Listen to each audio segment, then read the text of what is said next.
Mula sa hagupit ng COVID-19 pandemic hanggang sa pagsunod sa PUV Modernization Program at patuloy na oil price hike, maraming pagsubok ang hinarap ng mga jeepney driver.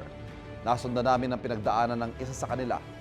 Nananatiling buhay ang kanyang pag-asa alang-alang sa kanyang anak na may sakit. Ang kanyang pasada ng buhay sa special report ni Nico Wahe.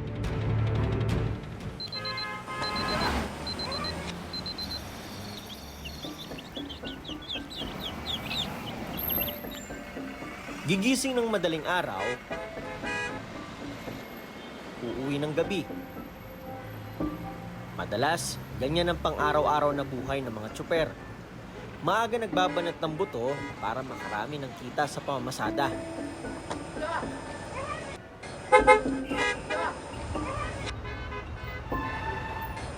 Ayun, gising na, Kuya Jameson.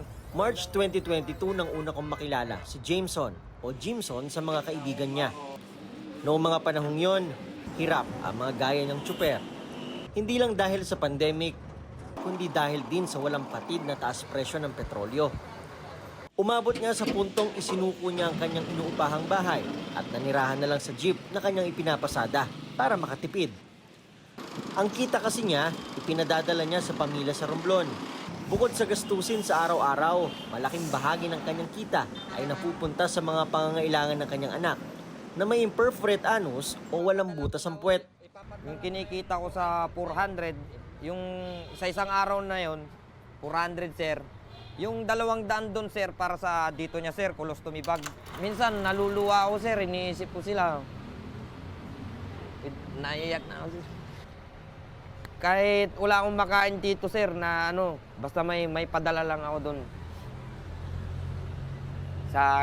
May padala lang ako sa kanila.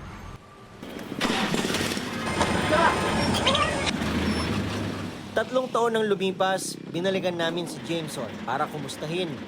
Sa pamamasada pa rin ng jeep siya kumukuha ng ipinantataguyod sa pamilya. Itong jeep na ito na kung tawagin ni Kuya Jameson ay body, ay yung gamit niya rin noong 2022 kung kailan huli natin siyang nakapanayam. Hanggang ngayon, ito pa rin ang kasama ni Kuya Jameson na ayon sa kanya, palagi niyang kasama sa hirap man o ginhawa. Ning na-interview nyo po, sir, noon, mga 8 buwan pa po ako na natutulog po doon. Kwento niya, nang humupa ang COVID-19 pandemic, nakabawi-bawi siya ng kita at napaluwas niya sa Maynila ang kanyang pamilya mula sa Romblon. Bago ko po sila pinapunta dito, sir, kumuha muna ako ng bahay na mangungupahan. Kasi pag papupuntahin ko sila dito, wala pa po akong na mangungupahan na bahay, mahanap na bahay. Bali, doon rin kami sa jeep matutulog. Pero ang akala ni Jameson na tuloy-tuloy na pagbangon, nahaluan ng pangamba.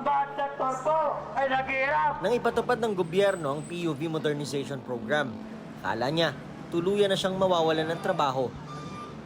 Kinabahan po ako dahil paano na to? Saan ako kukuha po ng saan po ako kukuha ng ipangkakain sa kanila dahil nga ang alam ko lang pong trabaho itong pagiging jeepney driver. Mahabang proseso man ang pinagdaanan, ngayon, consolidated na ang prangkisa ng jeep na ipinapasada ni Jameson. May naging pagbabago rin daw kahit papaano sa kanyang kinikita. Ang dating 50 pesos na natitira sa kanya, ngayon nasa 300 pesos na idinidiretso na rin sa kanyang asawa. Mas dinoble ko po yung kayod sir sa pagmamaneho. Sa mahal ng bilhin dito sa Manila, kailangan kayod marino talaga. Yung na-interview nyo po ako sir na alas 6 ng gabi, gumagaray na po ako, di ba? Ngayon, nagiging alas 8 na po sir, alas 9 dahil nga nandito na po sila. Kahit ganun po na ganun ako gumagaray, at least kasama ko po sila, masaya po ako. Para lalo pang bumuti ang sitwasyon ng pamilya ni Jameson, minabuti nating tulungan siya sa pagpapagamot sa kanyang anak na si Kian.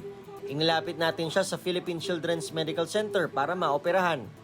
Ang tawag namin sa operation sa puwet ay PSARP, PSARP or posterior sagittal anorrectoplasty. Ito po ang operasyon nito, hindi na hinihiwa po yung tiyan, doon na mismo diretso sa puwet. Hahanapin namin yung kasi dapat nandun siya sa area na na yung kanyang rectum pero wala, empty, wala, sirado po yun Yung kikiyan, wala po siyang connection. So ang kanyang is purely talagang hindi nabas o dugtong yung puwet niya.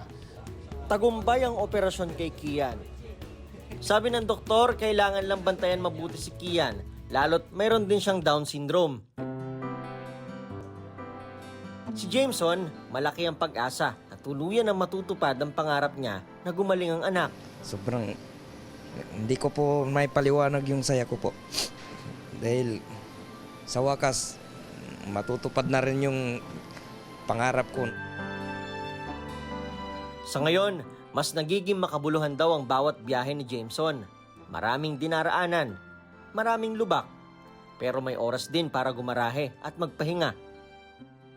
Nang sa gayon, makaipon ng lakas para sa susunod na araw ng pasada at paikibaka. Ito ang unang balita. Nico Wahe para sa GMA Integrated News.